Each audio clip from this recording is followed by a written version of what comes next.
தங்க பிள்ளையே, எத்தனையோ எதிரிகள் உன்னை சுற்றி இருக்கிறார்கள் என்று நினைத்து என் பிள்ளை நீ வேதனைப்பட்டு கொண்டிருக்கின்றாய். எதிரி கூட்டத்திடமிருந்து எப்போது விடுதலை கிடைக்கும் என்று காத்திருக்கின்றாய்.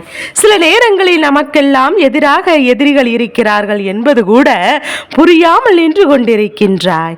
இவர்கள் வாழ்க்கையில் நாம் என்ன செய்து விட்டோம் என்று நமக்கு எதிராக நிற்கிறார்கள் என்று குழம்பி நிற்கின்றாய்.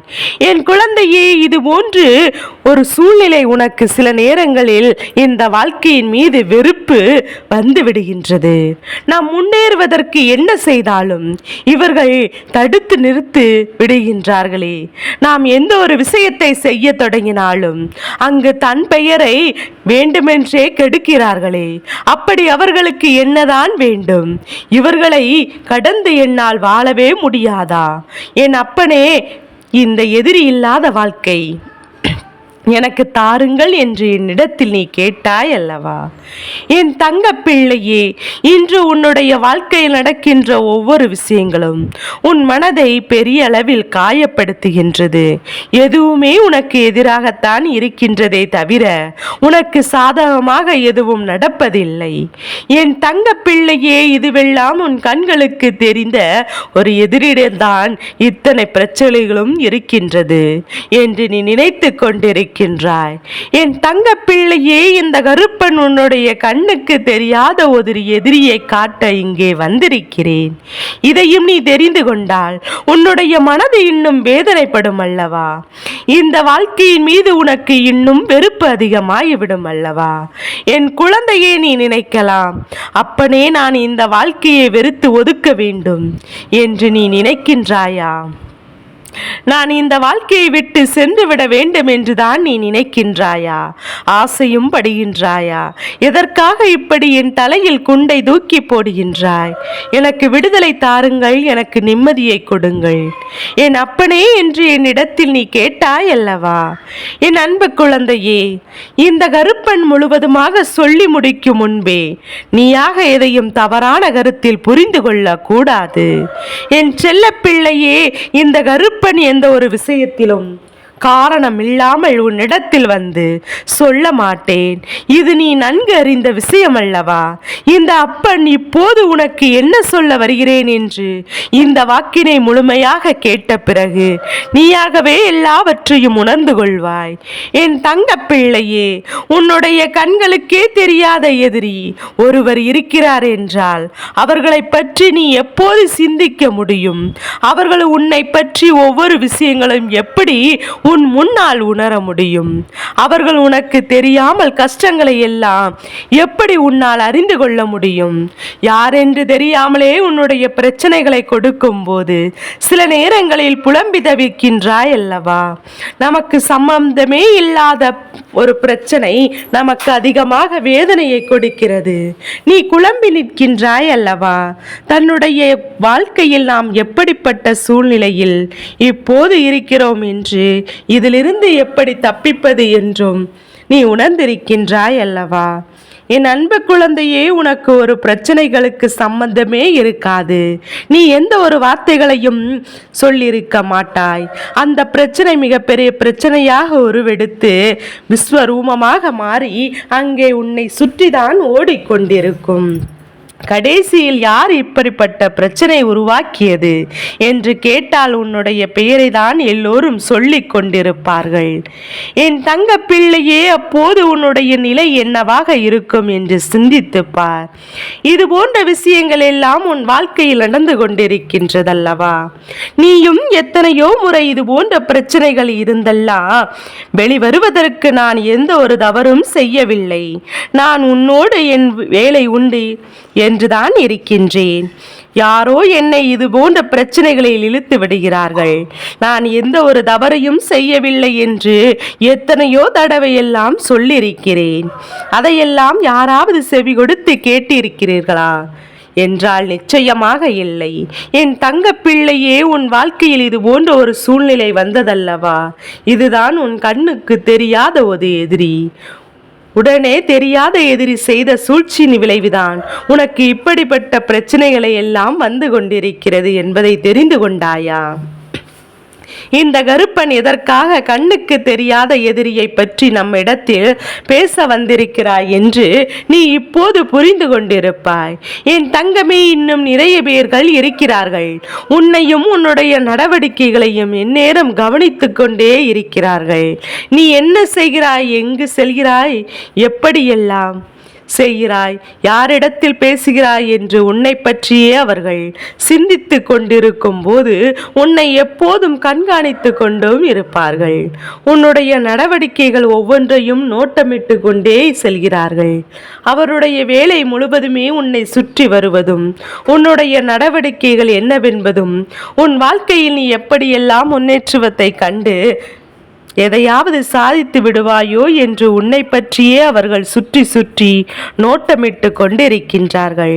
ஒரு சிறிய இடைவேளை கொடுத்தால் கூட எங்கே நீ முன்னேறி விடுவாயோ என்று உன்னுடைய ஒவ்வொரு அசைவையும் கண்காணித்து கொண்டுதான் இருக்கிறார்கள்.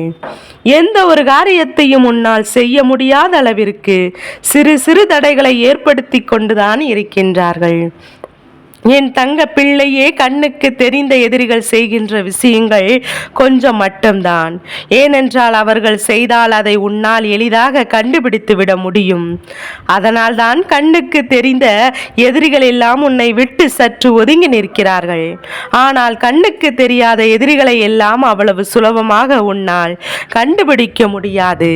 அவர்கள் நேரடியாக உன்னிடத்தில் எதையும் செய்ய மாட்டார்கள். என் பிள்ளையே, உனக்கான பிரச்சனைகளை எல்லாம் எதிர்மறையாக கொண்டு வந்து கொடுப்பார்கள். என் அன்பு குழந்தையே, இத்தனையும் அவர்கள் வேறு யாரோ எல்லாம் கிடையாது. எங்கே இருக்கிறார்களோ, வேறு ஊரில் இருக்கிறார்களோ, வெளிமாநிலத்தில் இருக்கிறார்களோ என்றெல்லாம் உன்னுடைய எண்ணங்கள் சென்று கொண்டிருக்கும். நிச்சயம் கிடையாது. என் தங்க பிள்ளையே, உனக்கு மிக அருகில் இருந்து கொண்டு உன்னுடைய ஒவ்வொரு நடவடிக்கைகளையும் நோட்டமிட்டு கொண்டிருக்கிறார்கள். நீ எப்போதும் என்ன செய்கிறாய் என்பதில் அதிக கவனத்தோடு இருக்கிறார்கள். நீ என்ன செய்தாலும் அது என்ன, இது என்ன என்றெல்லாம் அவர்கள் உன்னிடத்தில் நோண்டி நோண்டி கேள்விகளை கேட்டுக் கொண்டிருக்கிறார்கள். உன்னுடைய ஒவ்வொரு அசைவுகளையும் தெரிந்து வைத்திருக்கின்றார்கள். அப்படியானால் அவர்கள் உன்னிடத்தில் பேசும்போது உன் மீது அக்கறை இருப்பது போல, நல்லவர்கள் போல, உன்னிடத்தில் எதுவுமே தெரியாதவர்கள் போல, அதுவும் மீது சந்தேகம் வராத அளவிற்கு உன்னிடத்தில் நடந்து கொள்கிறார்கள். என் அன்பு பிள்ளையே, இவர்கள் உன் குடும்பத்தின் மீது உன் மீதும் அதிக அக்கறையும் பாசமும் கொண்டவர் போல நடித்து கொண்டிருக்கிறார்கள். இதை முக்கியமாக செய்து கொண்டிருப்பவர்கள் யார் தெரியுமா? ஒரு ஆண் என்பதையும் நீ மறந்து விடாதே. என் பிள்ளையே, இப்போது நீ சற்று சிந்தித்து இருப்பாய். இது போன்று தம் குடும்பத்தில் யார் இருக்கிறார்கள்? நம் அருகில் இருக்கின்றவர்களா அல்லது நம் குடும்பத்தில் இருக்கிறவரா என்று கூட உனக்கு சந்தேகம் வரலாம். என் தங்க பிள்ளையே, நிச்சயமாக ஒரு ஆண், அதுவும் உன்னுடைய குடும்பத்தில் இருக்கின்றவர்கள். அவர்கள்தான் இது போன்ற ஒரு சூழ்நிலையெல்லாம் உனக்கு உருவாக்கி கொண்டிருக்கிறார்கள்.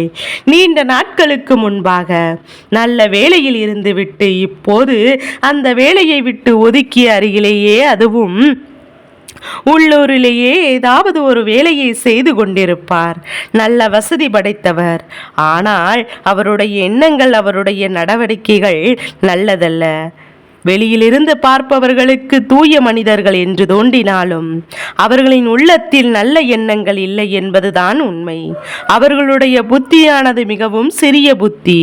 மற்றவர்கள் வாழ்க்கையில் நடக்கின்ற விஷயங்களை எல்லாம் நோட்டமிடுவதும், மற்றவர்கள் எண்ணங்களை எல்லாம் தெரிந்து கொள்வதும், ஒருவரிடம் கேட்டு இன்னொருவரிடத்தில் சொல்வதும் என்று மிக மட்டமாகத்தான் இருக்கின்றார்கள்.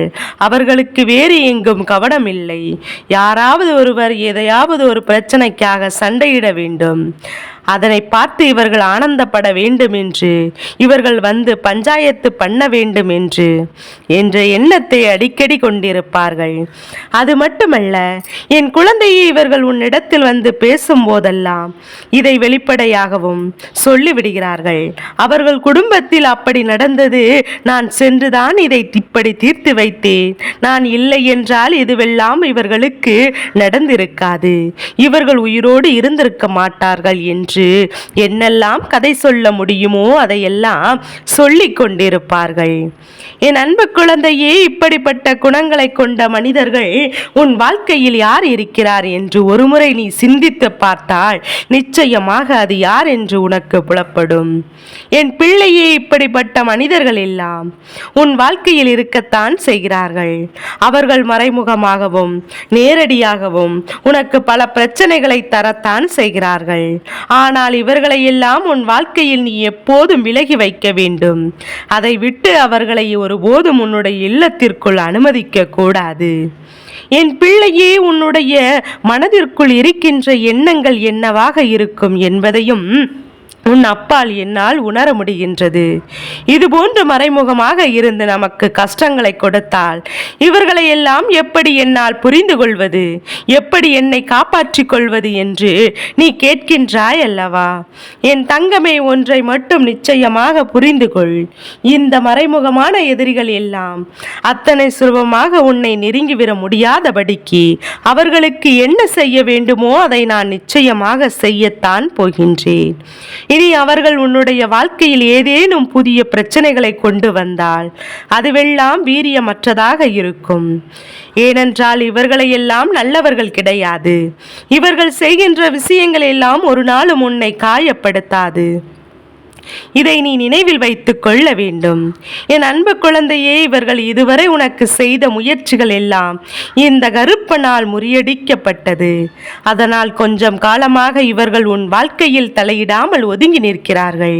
என் அன்பு பிள்ளையே, இந்த கருப்பன் உன்னோடு இருக்கும்போது இதற்கெல்லாம் நீ ஒருபோதும் பயந்து நிற்காதே. என்னென்ன நடந்தாலும் எதுவாக நடந்தாலும் தைரியமாக எதிர்கொள்ள பழகு.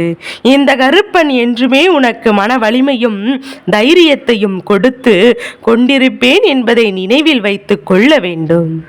என் தங்க பிள்ளைக்கு இந்த கருப்பசாமியின் ஆசீர்வாதங்களும் அன்பும் எப்போதும் என்றென்றைக்கு முழுமையாக கிடைத்து கொண்டே இருக்கும்.